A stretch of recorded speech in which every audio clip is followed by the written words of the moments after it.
I'm back. I had to get my cup of tea. Hello, everybody joining us here today on Sound Booth Theatre Live. This is my very first time hosting. I'm a little bit nervous and I feel a little bit silly just standing here talking to literally nothing but a piece of plastic. But here we all are. You're not standing. I'm sitting. But I have some good friends with me here. So we have Jeff Hayes, our wonderful Lord and Master. Say hi. Howdy. Oh wait, I think you're. Are you clicked on yourself right now? Because it doesn't seem like it's switching over. Oh wait. Yeah, I'm seeing you. I'm seeing it switch. I'm seeing it switch. Cool. I think that's Jeff. Oh, good. Our technical expert too. It's all good. We'll forgive you in time. We have the wonderful Andrea. Say hi, Andrea. Hello. Joining us from Maine, and most importantly of all, we have Dave. Say hi, Dave. Our author. Howdy, Al. So, Dave, I've been recording your most recent book, which I keep calling Shadow Run, and it's not called Shadow Run. It's called Shadow Sun, and I will forever keep mistakenly calling it Shadow Run. Which was really disappointing to everybody in the team meeting who thought we were doing a Shadow Run book for a little bit there, which it was like, wait, what? Like huge AAA game book? What? What's going on? Oh, well, it's not that big of a letdown though, because it's a Dave Willmarth book, so that's amazing. Exactly. And it's your biggest one yet, right? It's the most successful early as far as launch goes. It has far surpassed the launches of my other books so far. That's incredible. Congratulations. And I hear that you've also kind of like, this is the thing that's kind of like inspired you to move into doing this full time and kind of giving up your other business. Yeah, I right before launch, I gave up my, or actually, yes, right after launch, I gave up my day job, my career of 25 years to become a full-time author. So it was good timing. It's been super successful for the first month, and had something like 4.5 million page reads just for that book for the month. Jeez, wow. So that's incredible. So it's good start. Leaves me hopeful that I can make it as a writer. It's scary, isn't it? Anything where you're moving into doing anything where you're surviving off of your own back, you have that moment right after you've had your, like, you know, you've handed in your notice, you've done your last day, you had your leaving party, and then you get home and it hits you and you're like, shit, how am I going to survive? Yeah, it took a few days to sink in, and even now I'm still trying to figure out where to get health insurance and the rest. So it'll take a little bit of adjustment, but it'll be fine. Well, I'm glad that you're off to such a great start, and it's been really fun. I've just finished recording and editing my parts for the first draft of Shadow Sun Survival, the first book, and it's been a ton of fun. It's been a week of doing silly voices and blowing my vocal cords out a little bit. Yeah, it's incredible. So that's amazing. You got it done that fast. That's great. Yes, it took. I'd like to thank my sponsor, Coffee, who has been with me through this journey. But yeah, it was nice and easy and fun to read, I think, which is it kind of made the process fairly painless. It was great fun to read. It was a really good book. And we have a couple of scenes, I think, that we're going to read for you as well. Yeah, I don't know if you can see the YouTube chat, but Charles Dean is making fun of your accent, so feel free to blast him. How dare you? Do you know what? So I have all of this technology around me. I had to bring in a second screen in order to open up the YouTube chat, and I kind of forgot about it. I forgot that there's actually other people here listening to me. It's kind of terrifying. Let me open it up. Sound Booth Theatre. Feel free to make fun of the beard at any random point during the podcast. I don't know. I'm only recently liberated of my own beard. I had to shave last week for a film shoot, so I usually have a big beard myself, and so I'm kind to those with facial hair. Oh my goodness, there's so many people. Hey, hi everybody. Okay, I'm caught up. English for me is not long at all. The language is atrocious. Those who speak or study am I right in the solution to learn Mandarin? Oh, coming at you with that Mandarin. Oh, He actually spoke Mandarin. hello. I give up. I'm outclassed by this. I can't work with him. Mic drop. I don't belong in the same book. Okay, sorry guys, I had to go run and get my own tea. But It's important. which beard was it you were given permission to make fun of? I'm not sure any beard, Charles. all beard, Charles's beard. Mm. He's making fun of The me being beard. British. Absolutely, yeah. Fight him back. Well, now that you've got your tea, are you ready to embody a small bear creature? Oh yes, absolutely. Perfect. I believe there's someone actually speaking Mandarin in Yeah. the chat right now. There definitely was. Yeah. I can't read it though. Is the only thing. I've got about 3 phrases up my sleeves. I'm not sure if it's called pinyin in that instance or if it's still kanji. I don't know. I don't know the proper term for it. Okay. Oh, Chinese has got its own system all of its own. Yeah. Charles says, did he just say liberated? Liberated of his beard? Dislike. And I think he actually did the dislike. Oh my goodness. Fucker. My first stream. It's all going wrong. He's saying that the host has good Mandarin, but his accent's bad in Mandarin too. Damn it. Man, Charles is coming for you, Will. Holy crap. This is like abuse. I think that I need to I need a security detail. Like this is intense, guys. The bullying is real. Can you somehow block me? What was that, Dave? Amazing. Well, I'm glad that people are in love with my accent. Dave earlier on actually compared me to James Bond, which is the comparison I'm going with today. You know, Dave's got my back. Dave thinks I sound good, right? Anyway, should we read our first little excerpt? Should we get on with it? Yes. In my awful accent. I just have to fix my camera, but that doesn't have to involve you. So this is from a scene where Alistair, the central character, has kind of like gone out into the wastelands and is, I think at this point, what is he doing? He's kind of like going out and exploring a couple more cities, looking for survivors, looking for places that you can kind of set up a secondary base. And at the moment, he's kind of having a bit of a jolly. He's settled down by a lake to enjoy the sunshine. Is that written that he's having a bit of a jolly? I don't think it is. That's my artistic interpretation, my translation, if you will. Okay. Eventually, he found a wide stream that tumbled down the rocky mountainside and fed into the lake. Walking upstream, he found a spot where an open level area below a tiny waterfall had formed a pool. The sun shone through the trees, reflecting off the water as the stream burbled along. It was a postcard perfect spot. Finding a rock to sit on about 10 feet back from the pool, he took out his pole and tackle. 5 minutes later, he had a green rubbery worm. This just gets better and better. He had a green rubbery worm thing and a light sinker on the line. I'm reading this in a whole new light the second time around. Gosh.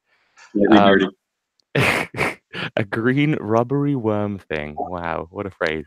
And a light sinker on the line and was casting it into the pool. It plopped into the water out near the center and he gave it a moment to sink a bit.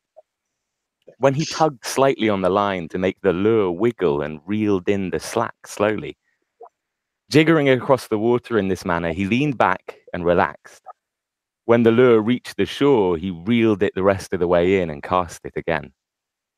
The rock at his back was warmed by the sun, and the sound of the waterfall was soothing. He was dozing off when something big splashed into the pool. Startled and alert, he sat up and scanned the area. Motion at the waterfall caught his attention as a stone tumbled down to splash into the pool. Following the stream upward with his eyes, he cursed to himself. Sneaking clumsily down the slope was a grizzly bear cub. It looked to be about 6 months old, as best he could guess. It was actually kind of cute, all fuzzy and stumbling as it worked its way down the rocks. Alistair even had an urge to play with it. The problem was, where there were grizzly bear cubs, there was usually a mama grizzly. Dropping his pole, he got to his feet. Frantically searching the slope above while trying to keep an eye on his surroundings, he retrieved his rifle. With a grizzly, one needed penetration to get through the hide and the fat for a kill shot. Working the bolt, he chambered around and used the scope to search above the cub, which was still approaching the pond. He saw no sign of another bear, which terrified him. He was no longer feeling like the apex predator on this particular land. Sweat trickled down his back, and it wasn't from the warm rock he'd been leaning against. The cub got itself trapped on an outcropping with no clear way down and no way to get back up. It let out a weak little distressed sounding half roar that tugged at Alistair's heart. There you go, Jeff. Consider my heart tugged. Nice. Some part of him wanted to climb up there and wrestle with the little fella. When no answering roar from Mama Bear sounded, Alistair began to back away downstream the way he'd come. He was hoping he could get Mama Bear to chase him into the shallows where the big fish might attack. Assuming Mama Bear wasn't even larger than the fish. Apparently, Earth wildlife also had the ability to level up by killing things. A bear trying to fatten up for hibernation would be eating pretty much non-stop. If she'd managed to kill other critters, she could be bigger, faster, and stronger than any bear previously seen on Earth. That line of thinking was not helping. His heart thumped in his chest, and now sweat was dripping from his forehead. The little cub remained on the outcrop, crying for its mama. Alistair wanted to be far, far away when she found him. Now, a good 100 yards away, he ducked behind an ancient cottonwood tree and paused to calm himself. He needed to think clearly. Did he really want to potentially trap himself between a grizzly and a giant lake monster? Would it be better for him to just head back uphill and make a run for his outpost? He could get up the wall and use the 50 cal to take out the bear from a safe position. Still calling for help, the cub hadn't moved. Jeff? And still there was no answer. He took a deep breath and peered around the tree. No sign of any movement at all. He raised his hunting rifle and scoped the slope above again, then did the same in a wide arc around himself. The cries of the cub were starting to get to him. After a solid 5 minutes, he cursed to himself. You're a damn fool, gonna get your face ate off. It's not a bear cub, it can fend for itself. It's a bear cub, it can fend for itself. Or not, either way, it's not your problem. Even as he argued against it, he emerged from behind the tree and started back toward the pond. Moving back almost to his previous position, he hid behind the sun-warmed rock he'd been leaning against. From there, he watched the cub as it peered over the edge, then changed its mind and tried to climb upward. But it was unable to get any purchase with its claws and failed to make progress. Eventually, it fell flat on its butt with a growl of complaint. Awesome. With a sigh, Alistair began to climb. He picked a path up the rocks that he hoped would allow himself to make a hasty retreat if Mama showed up.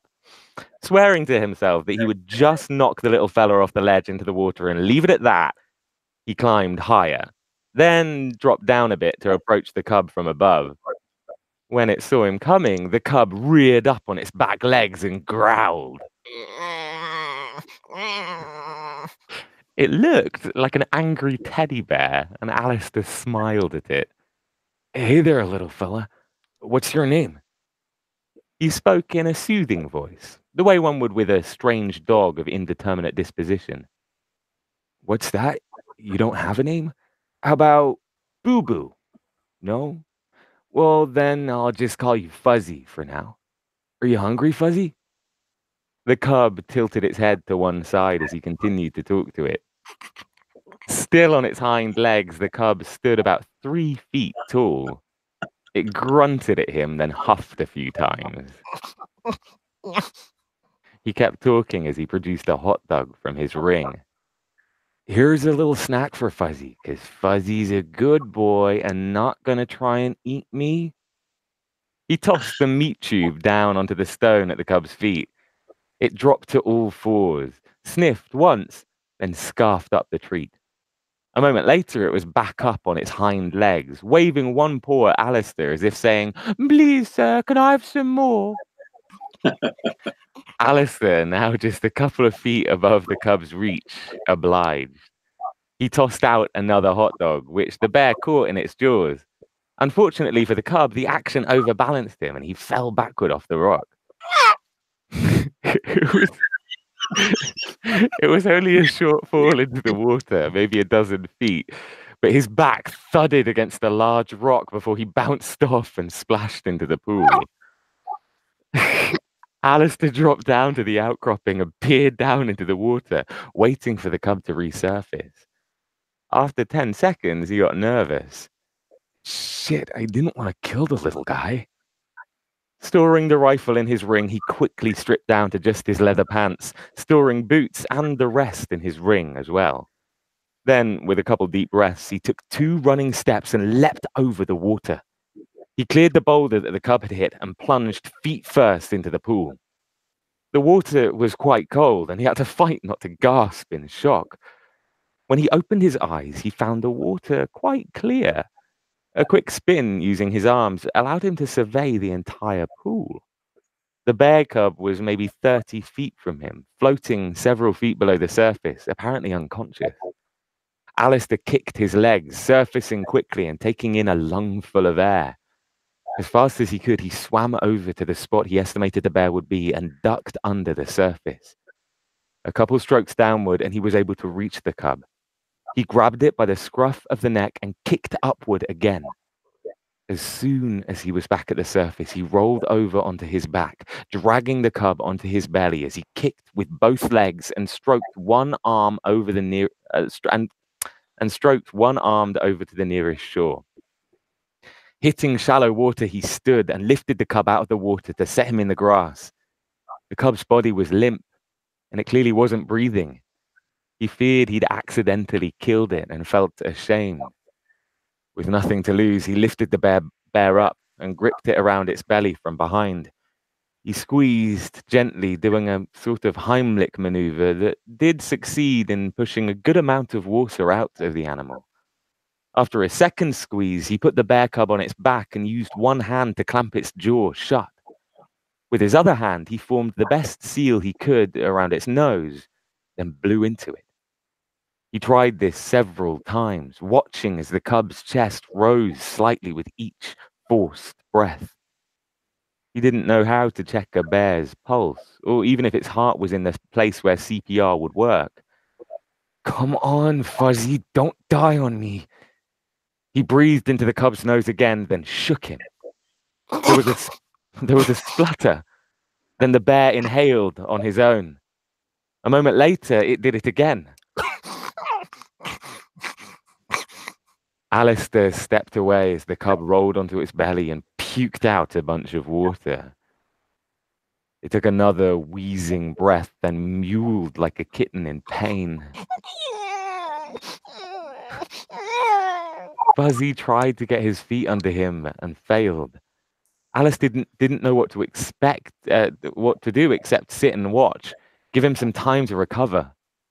He nervously scanned the forest around them, still expecting Mama Bear to make an appearance.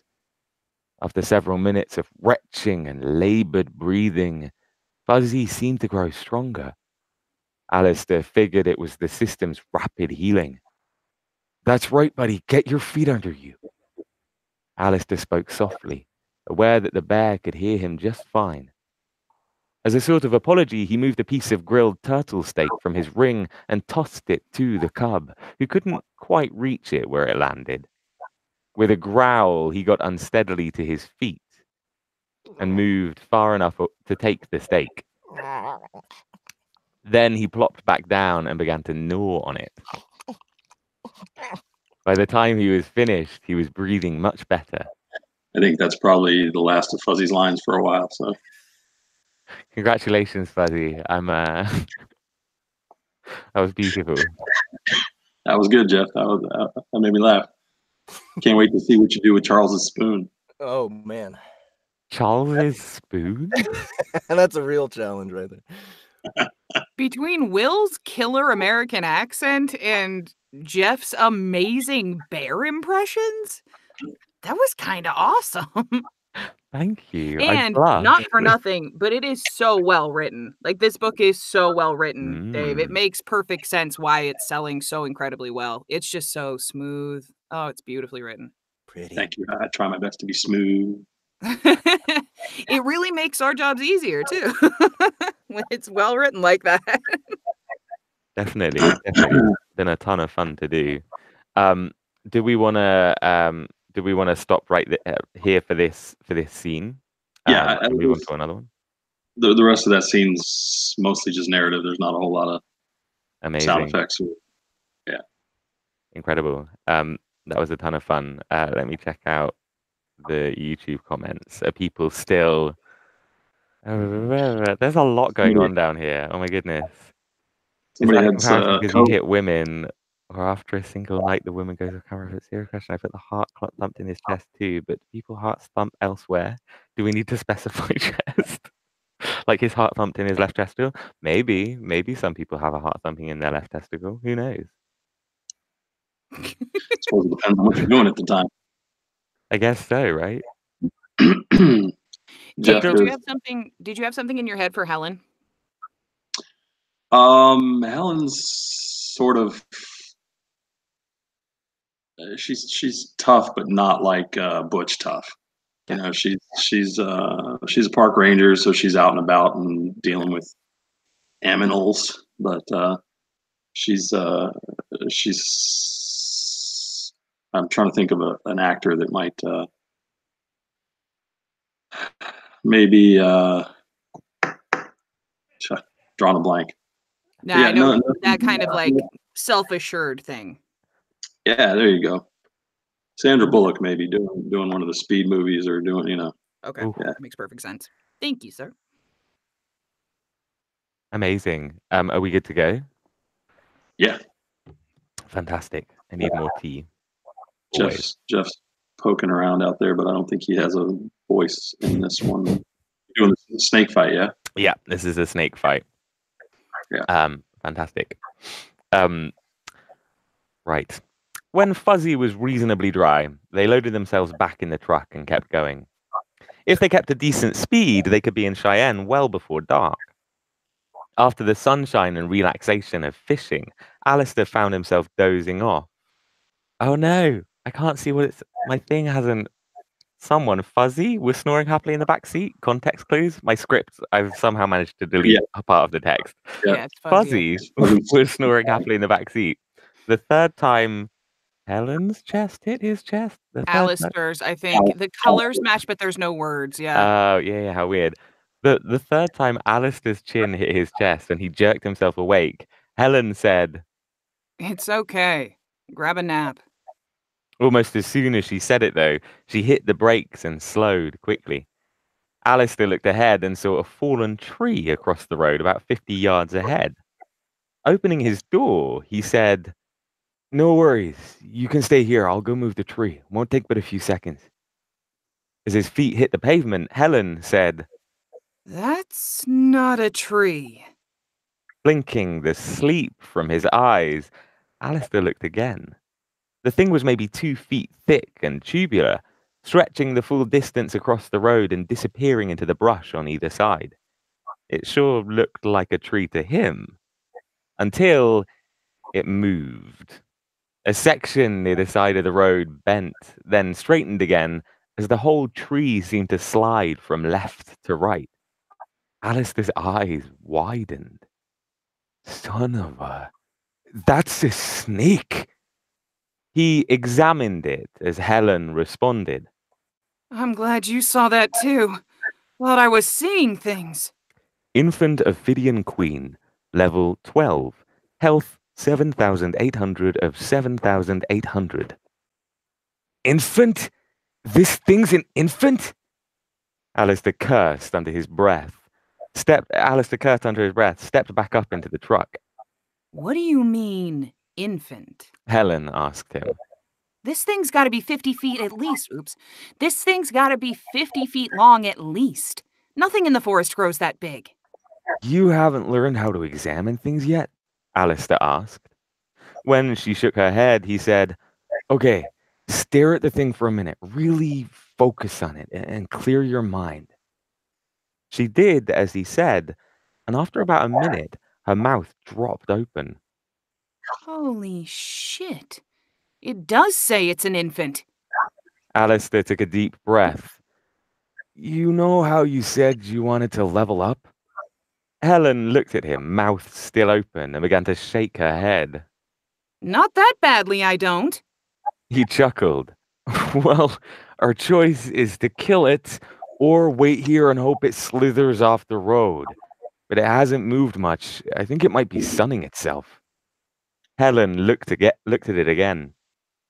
I'm wondering where its head is, and how long its teeth are, and whether they're poisonous, and if they can puncture this truck, and... Alistair held up a hand. All good thoughts, good thoughts. I've been asking myself the same thing, and the inevitable answer is there's only one way to find out. Let's see if we can get its attention and maybe do some damage at the same time. Drive right over that bad boy. This is what I would do in that situation, by the way. Driving over a snake. Drive right over it. Helen stared at him like he was insane. Then she said, You're insane. He sent her a party invite. Then, on a whim, he tried sending one to Fuzzy, too. Your companion is already a member of your party. Do you wish to remove companion Fuzzy from your party at this time? Feeling a little duh, he mentally selected no, and the message went away. Helen accepted the invite and raised shaky hands to grip the wheel and put the truck in gear. As they got closer, she picked up speed. The truck had large tires and a high clearance, designed to move through rough terrain when necessary. But this was going to hurt. Alistair braced himself against the dash. The wheels struck the snake's body at about 30 miles per hour. The entire frame of the truck shivered as the wheels pushed up and over, the weight of the engine pressing down on the flesh of the monster below. Out of his side window, Alistair saw the body begin to contort, the strength of the thing actually shifting the truck slightly as the wheels dropped back down on the other side. Helen continued forward, the back wheels striking a moment later and the back end of the truck rising up. A second later, the much lighter back end was thrown to the side as the giant snake's body writhed and threw it off. Alistair stretched his neck around to look behind them as Helen wrestled the vehicle back under control. She continued about 20 yards down the road until Alistair called, Stop! She looked in the rearview mirror in time to see a massive head the size of a cow moving toward the back end of the truck. She saw Alistair move his hand and the thing froze. Another hand movement from him and its face caught fire.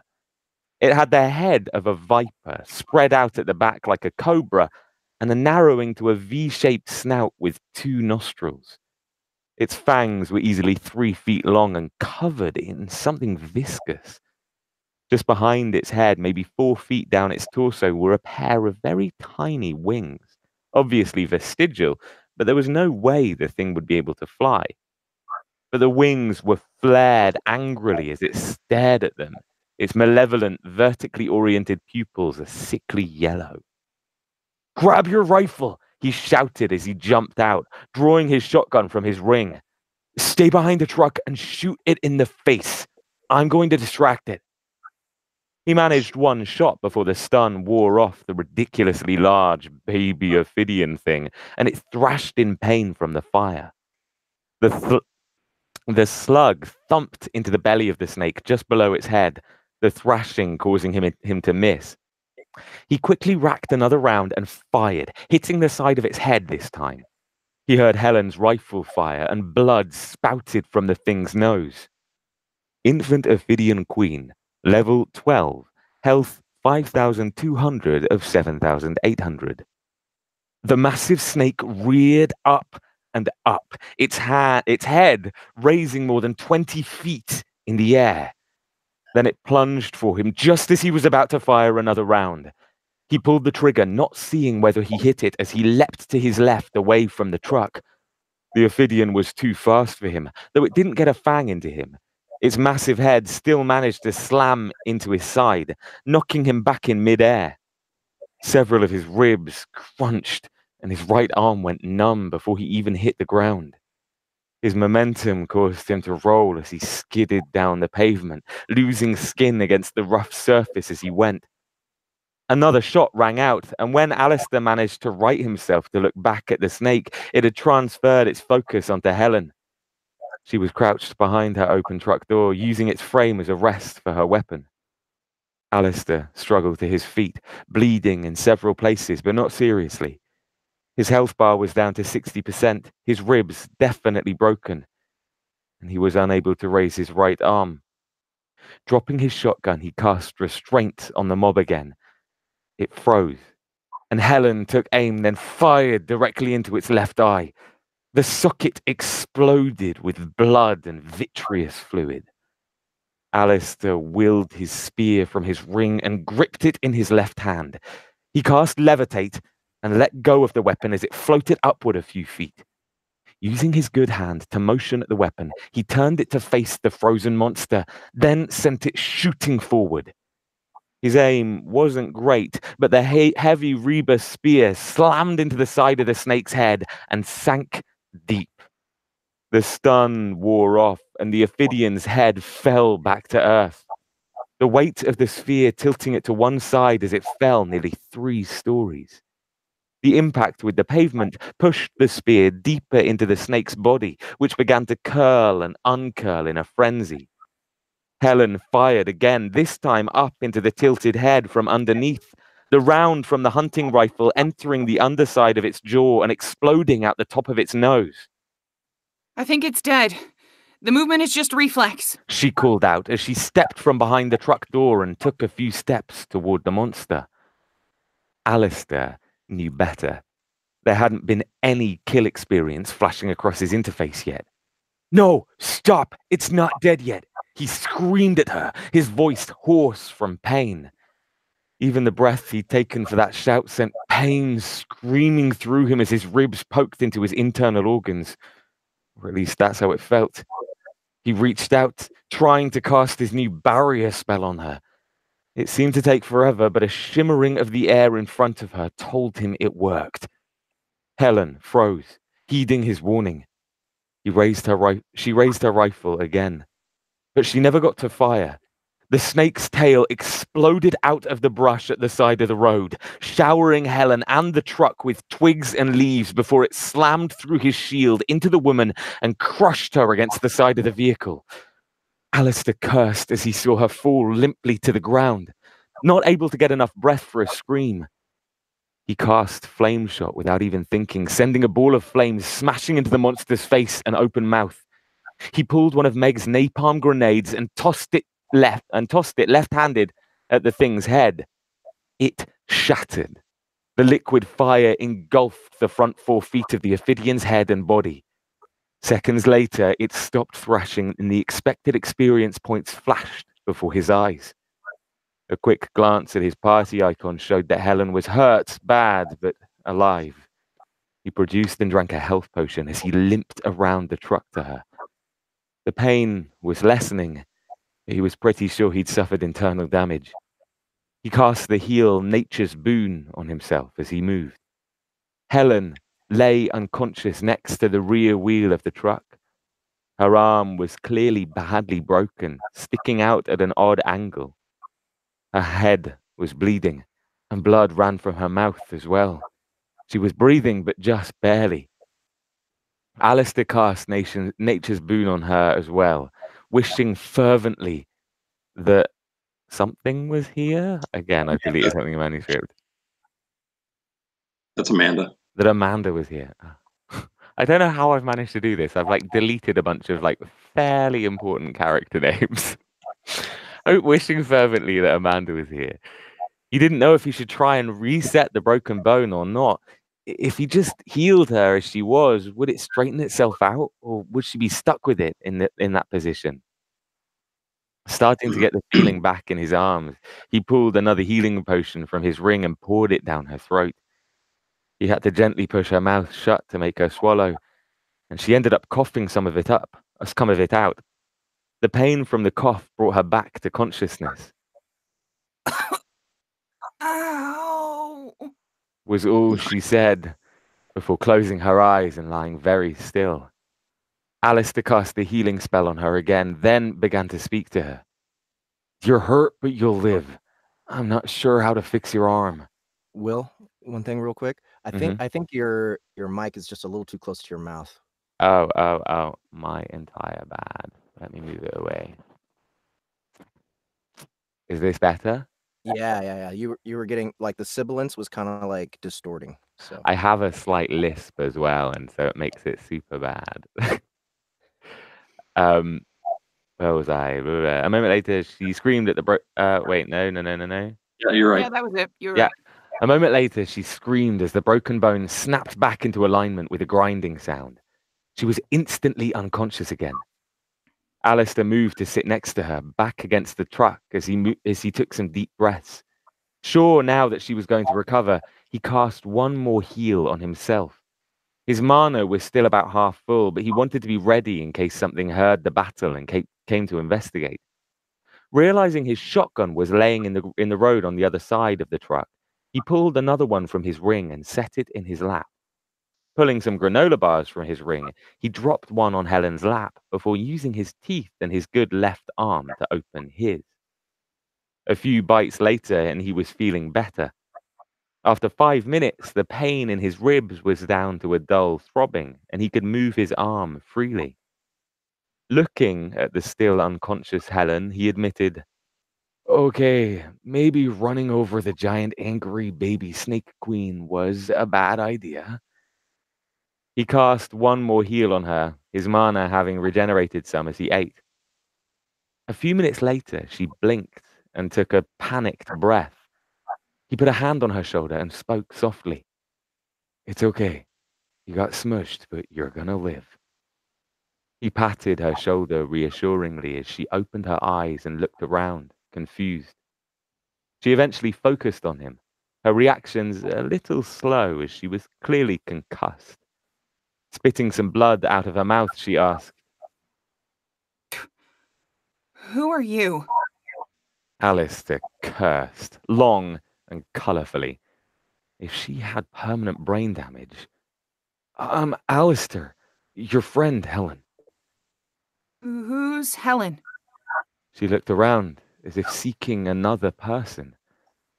Alistair sighed, preparing himself to deal with some kind of amnesia.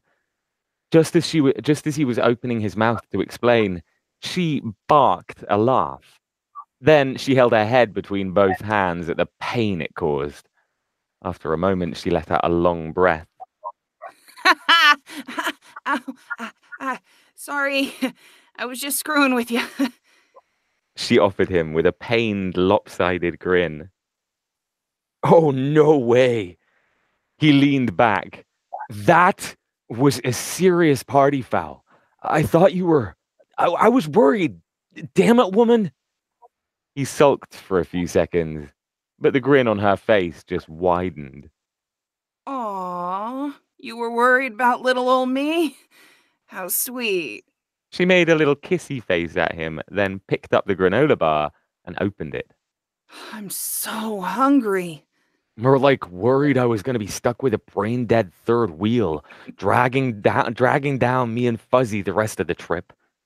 He grumped at her. She didn't answer other than to make a few exaggerated nom-nom sounds as she chewed her snack. When she was done, she looked at him, all innocence and puppy dog eyes. You're not really mad at me.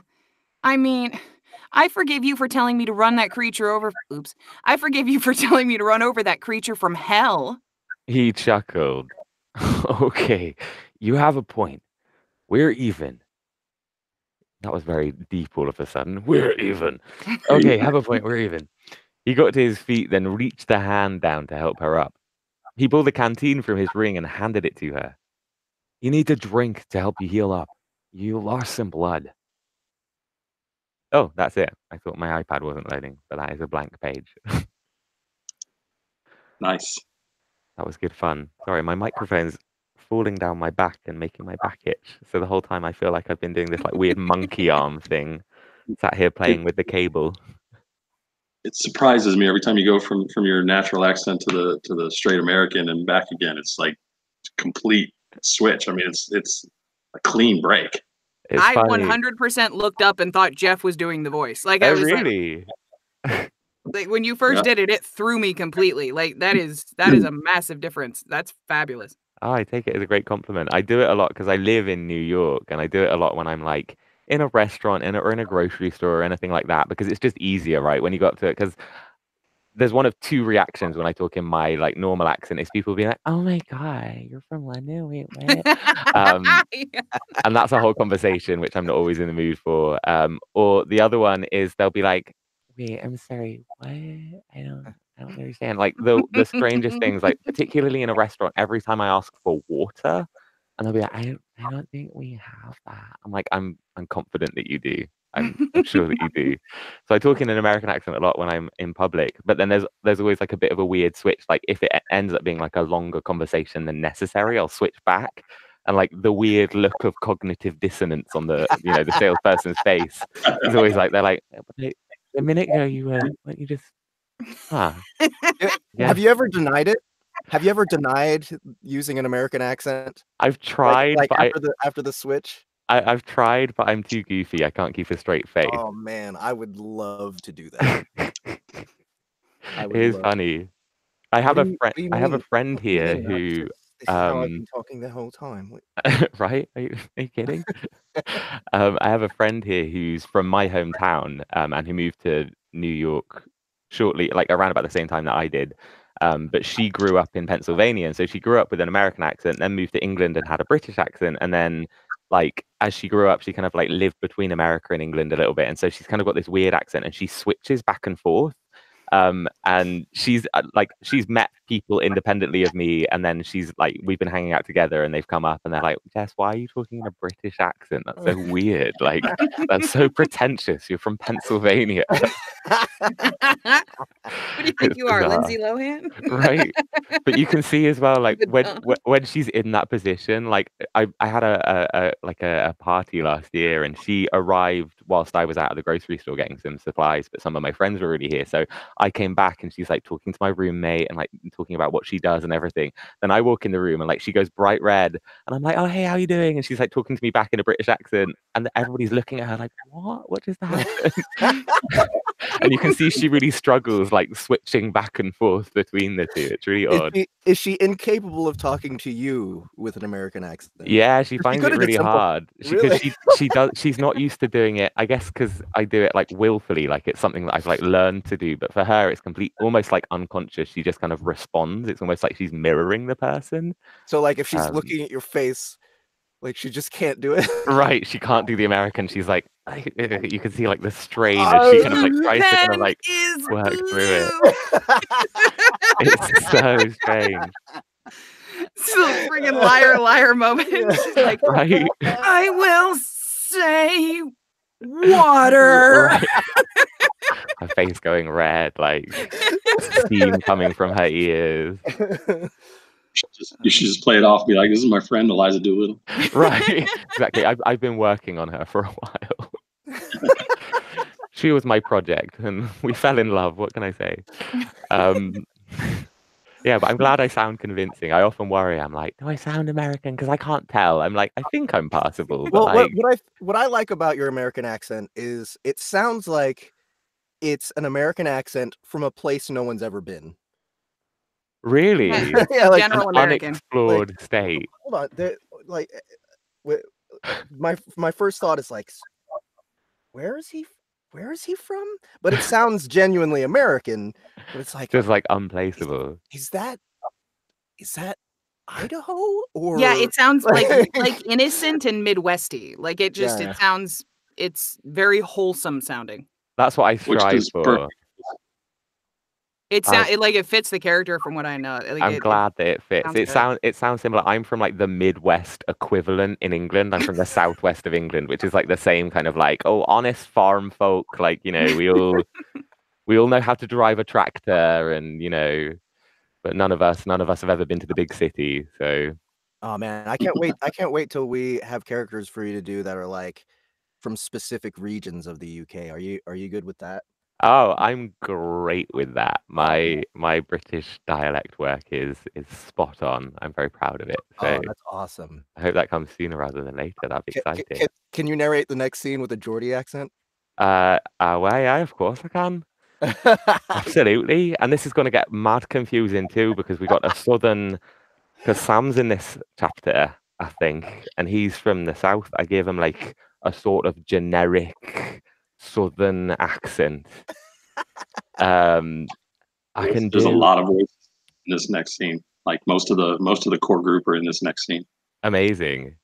Should we give it a go? Yeah, Jeff, you guys have it? Are we ready? Are there any characters you want me on? It looks like everyone is Amanda. Yeah, there's a lot of Amanda. Oh, there's Chloe. Chloe comes in here. Okay. Ramon and Michael are both in this scene. So Ramon Mejia and Chatfield. Okay. Now Chatfield's an actual Brit. Yeah. Oh, really? Yeah. I didn't realize that you had based a character off Chatfield. I would have warned Will about that if I had known. Which character is it? Michael. It's Mike. Mike. Oh. I gave him a really boring American accent. Mike. I can change it. If he's British, I can make him British. No, don't redo it. It doesn't need to be British. It's fine. Okay. It's just a shout out to him. It's not meant to be an actual copy of him. But he's Brit light anyway. He's Canadian, so he's.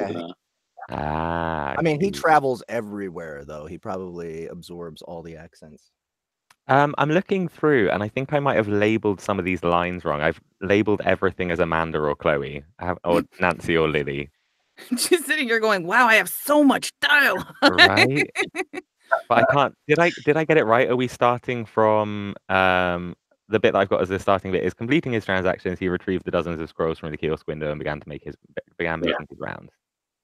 It doesn't look like you've labeled many, if any, wrong, because it's just narration and then her doing something or saying something, then narration and then her saying something. Okay. She's responding, so I can see it's just bouncing. Yeah, the others don't come in for several pages. Yeah. I'm not finding the first person other than Amanda.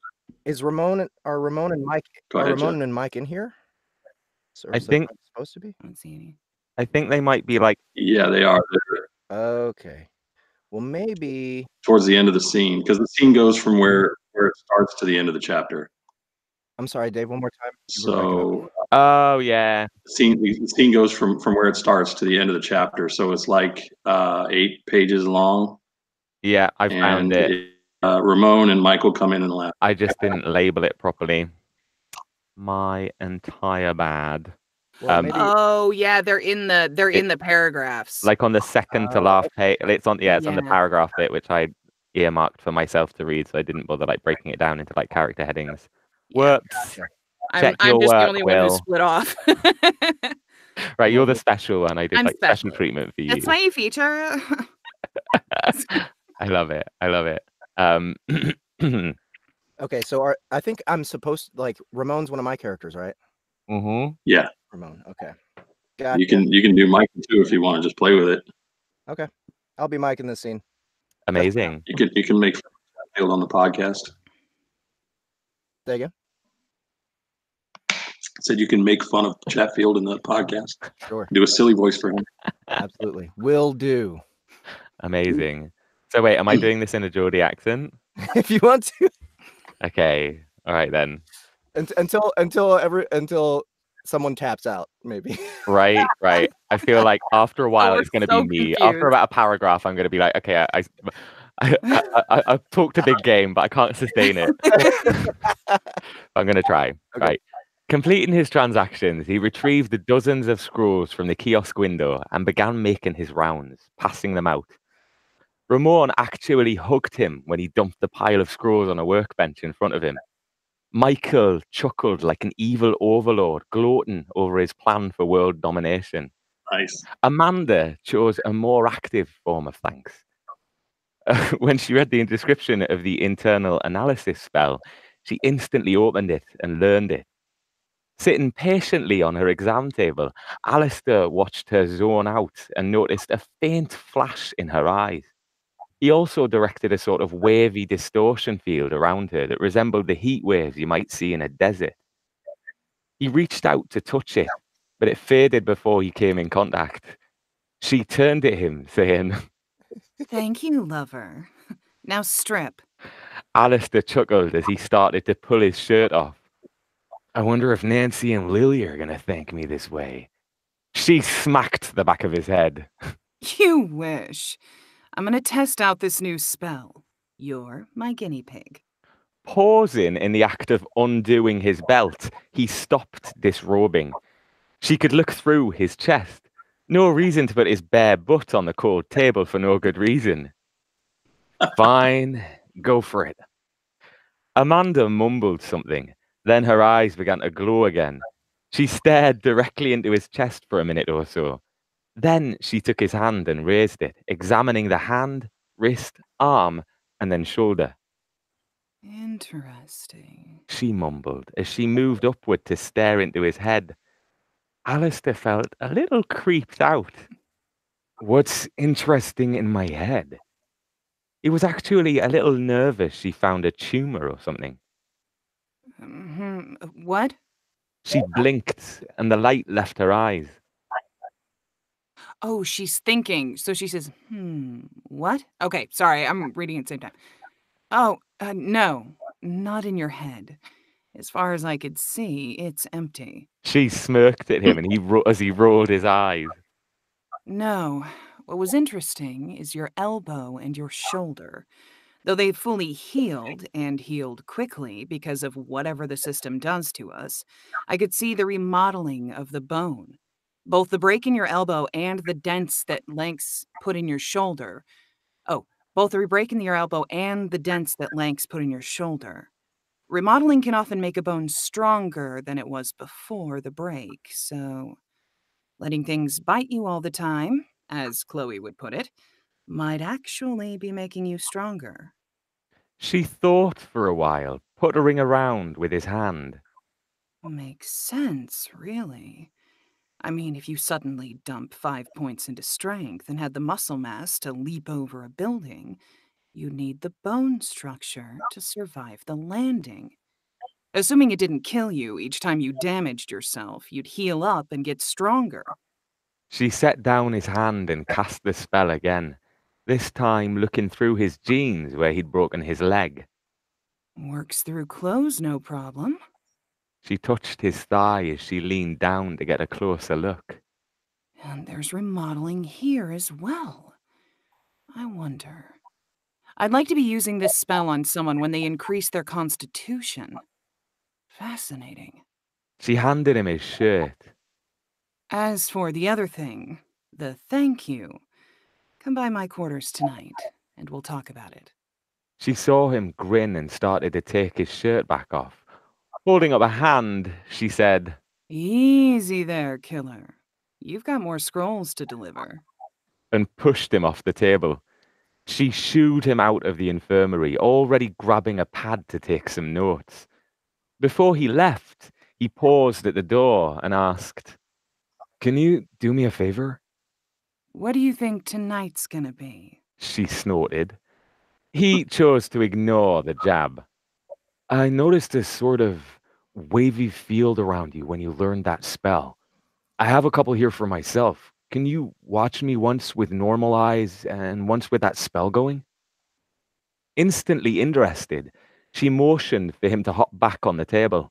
Telling him to wait a second, she left the room and came back with a video camera mounted on her forehead with a head strap. I plan to use this for surgeries and such, so if something goes wrong, I can see what it was. If I ever get to do any. With the healing system here, I might be better off just working with Meg and learning recipes for snacks that cure cancer and heal shotgun wounds in 2 minutes.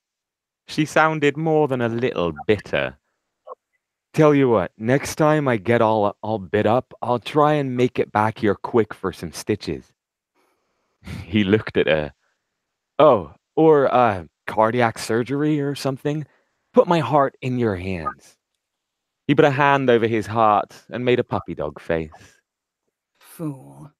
Grab your first spell and let's do this.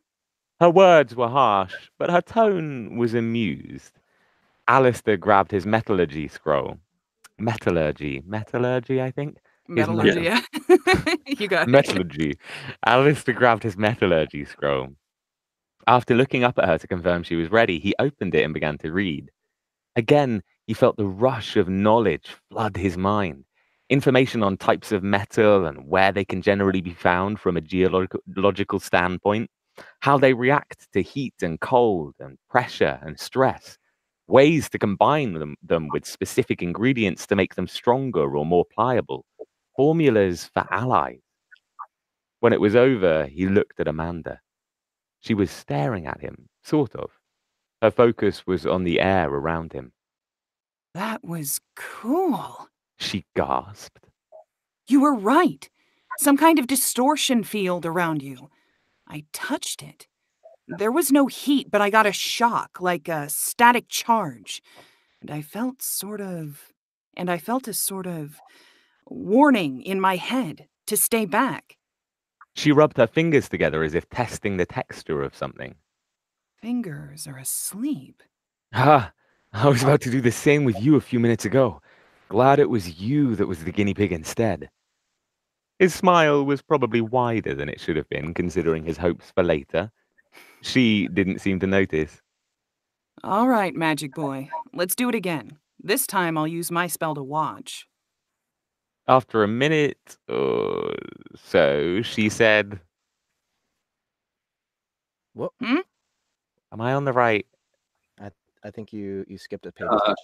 Wait. Sorry, yeah. I skipped That's through okay. 2 pages. I'm going to say that line again with the correct inflection anyway, because it was bugging the crap out of me. That's the hard part that I have with doing these sound booths is I can't go back and like redo that line that I just turned up.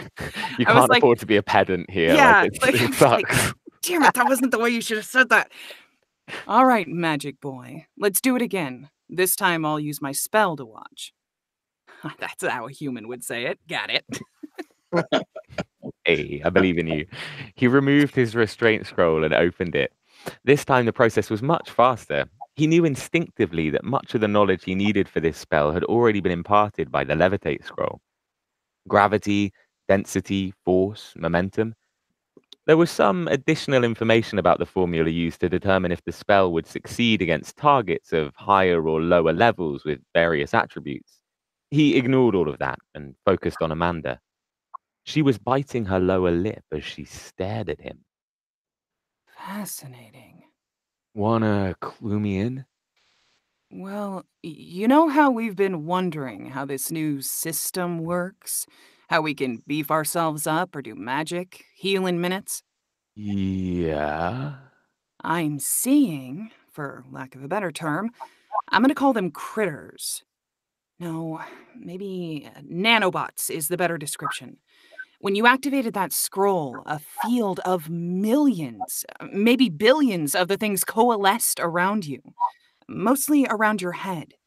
I could see them inside you, and now that I know to look for them, I can see them in your bloodstream and your bones, clustered more densely around where you've healed.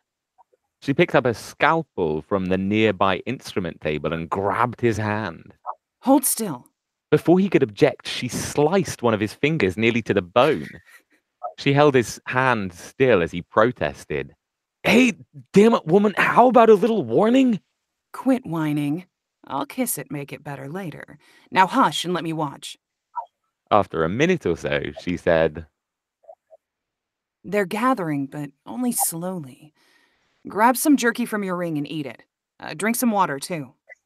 He did as instructed, focusing on the whole kissing it better aspect of what she'd said. A few seconds after he washed down the first bite of jerky, she began to clap her hands happily. There it is. Whatever the mechanic is that triggers the healing increased from food and drink. It just kicked in. The critters are like The critters are swarming around your finger now. I can actually see the skin starting to knit itself closed.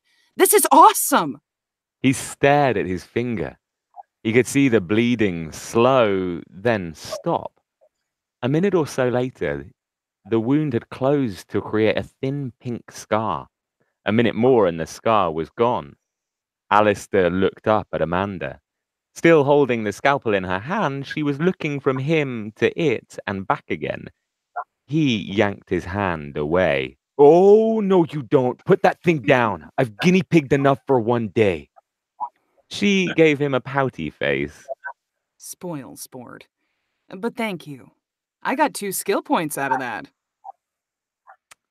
Damn, now he was reconsidering. Skill points were hard to come by and pain was temporary. That's awesome. If you cut me again, will it get you more points? He held his hand back out. She shook her head. Probably not. At least not until I think of a new way to approach this. But thank you for being willing. She gave him a brief kiss. I may ask you to be my piggy again later. Shaking his head, he left her to review her video and make notes. He delivered the rest of the scrolls and chatted with each of the recipients for a few minutes. He watched each one as they learned their spells, and though he knew better, he tried to touch Nancy as she was learning one of the alchemy recipes. When Chloe saw him get shocked, she giggled. Then she tried it herself, putting an end to her laughter. Ow! Damn it! When she realized what she'd said, her eyes got big and she covered her mouth with both hands. Alistair winked at the little girl and was about to say he wouldn't tell when Nancy said, I heard that, young lady! Chloe speedily retreated outside, Max bounding after her. Alistair chuckled. Mom radar never fails. My mother used to catch me doing stuff from blocks away. He shared a smile with Nancy. He'd informed each recipient that there would be a meeting at lunchtime. When they were all gathered, he asked Amanda to share what she'd learned by watching him. She quickly laid it out for them in simple terms. Immediately, there was a flood of questions. He held up both hands to quiet them. I have one more spell to learn for myself. You can all watch.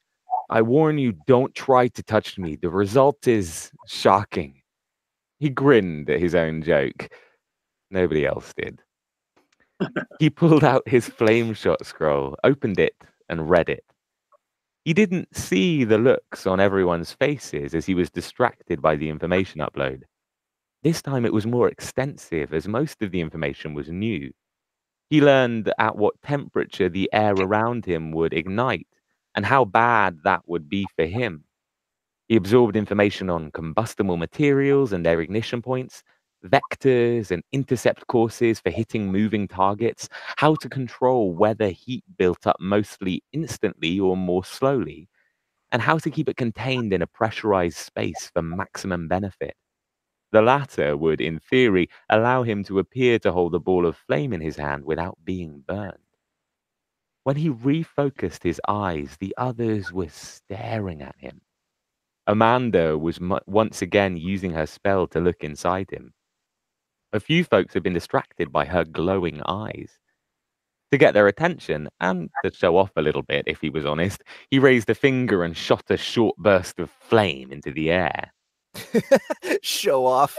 Michael accused him, though he was laughing when he said it. That was cool!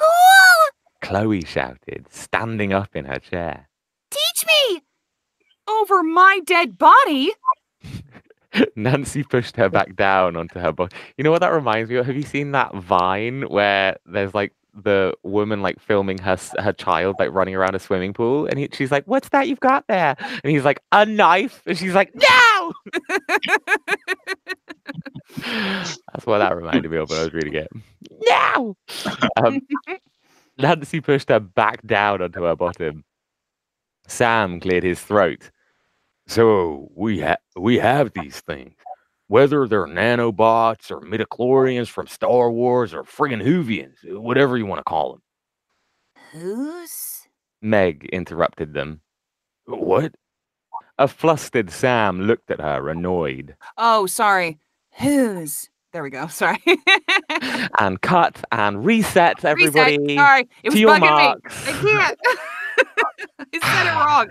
Okay, actors to places and action. I'm sorry, everyone. I'm sorry.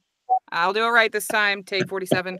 It's very diligent of you. Every time that I've gotten something tonally wrong, I've been like, well, in for a penny, in for a pound, and marching right through with this. It builds up to this chorus of you fucked up in the back of my head, just going, Oh no. Hail H, you messed it up, you know that, right? Oh, and it's just every word is no. another one. Okay, I'm done. Oh no. Oh, bless. Well, I believed your delivery either way. It was beautiful. It didn't make any sense. She's saying who's like the who's. Maybe Follow she your would. nose. It made sense. Yeah. Follow your nose. Follow your nose. One time in my stream, and that is a reality. You will understand. I love it. I love it. Where should we go from? Who's Meg interrupted him. What? A flustered Sam looked at her, annoyed. Hoovians are people that run around with trench coats and very long scarves saying, it's bigger on the inside. You're thinking of the tiny little people that Horton heard, which are whose? Chloe smiled and nodded her head. They live in Whoville. Properly chastised, Sam continued, fine, whose, or damn Tweedlebugs, whatever. He waited for Meg to correct him again, but she just smiled.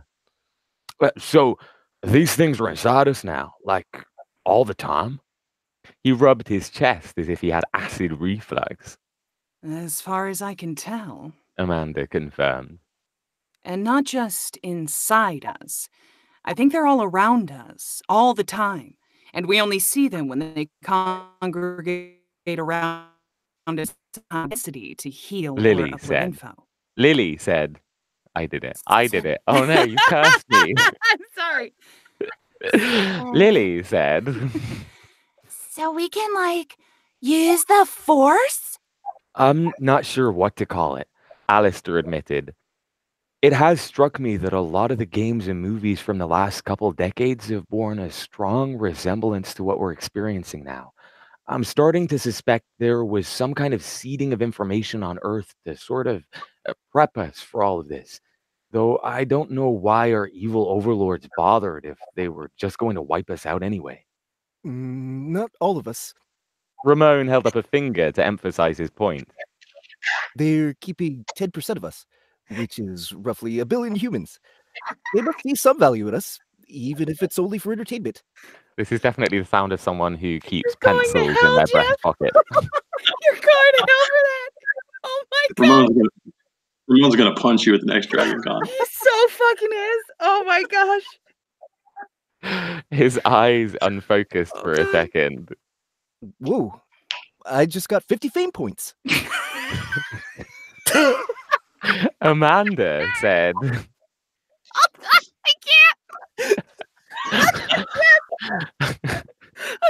Which seemed incongruous given what was happening. Fucking hell. I give up. I'm fucking out. Okay, no. I'm going to God damn it. Andrea, Oh. nothing if not a consummate professional. Do my job, motherfuckers. I'm going to study this, learn as much as I can. Maybe there's some kind of book or something on the market that will answer our questions. I mean, we can't be the first world to be assimilated, right?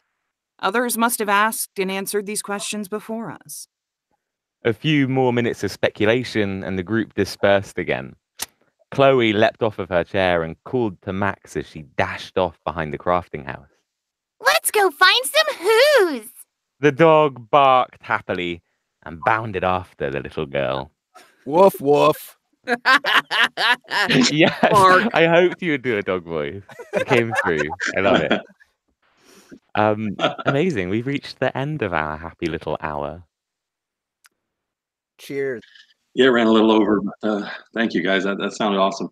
I'm glad you liked it. It was great fun to relive in the flesh. It's kind of like always a bit lonely when you're there in the booth on your own and you're like doing these kind of like fill-in voices and you're like, this is boring. I sound boring. I wish the others were here. That's why SBT's here. I love it. I love it. Well, this has been a ton of fun. Is there anything that I need to do before I turn this off and bid everybody adieu? I can do the outro, and then you just listen and learn. Perfect. All right, so this has been Shadow Sun Survival by Mr. Dave Willmarth. If you're interested in checking out the Kindle version before, like if you just can't wait for the audio, the link is in the description below. Go buy it if this seems interesting to you. And also, there's a Sound Booth Theater Live coming up on Sunday. So if you want to stay clued in and you haven't yet, please subscribe to our channel. Please like the video if you liked it. And yeah, Sunday, I believe, 5 p.m. Same normal requests only time. And lastly, Sound Booth Theater is sponsored by Studio Bricks. You will see here that I am in a Studio Bricks sound booth, and in my opinion, they're the best looking and easiest to deal with booths on the market. So if you check in the description below, you'll find all sorts of links. But at the very bottom, you will find the Studio Bricks link. I can add credence to your claims. This is the side of my very own sound booth behind me, and it's lovely. Yeah, three of us in SBT use them. Me and Annie and Will. So yours still smell like booze? No, it's done. It's done smelling like booze. I've aired it out quite well. Mine has mine has also fallen prey a couple of times to the smell of whatever I've been doing inside of it. But like it comes with a little like air filtration unit, and like you just turn that on, step out for a couple of hours, come back, and it's as good as new. I always forget to use that though. Oh really? Yeah. I just forget that it's there because the first booth that I had, it was an older version of the thing, and so it was pretty loud, and so I just kind of yanked it out. And meh. I had the same, but I use mine all the time. I have it like running in the background whilst I record. Yeah, mine's super loud. I can't run it. Yeah, at least not when you're narrating. But anyway, so thank you guys so much for watching. Thank you, Will, for hosting for us. Thank you, Dave, for choosing us to be your audiobook narrators. Thank you, Andrea, for coming and hanging out with us and doing your lovely female voices. And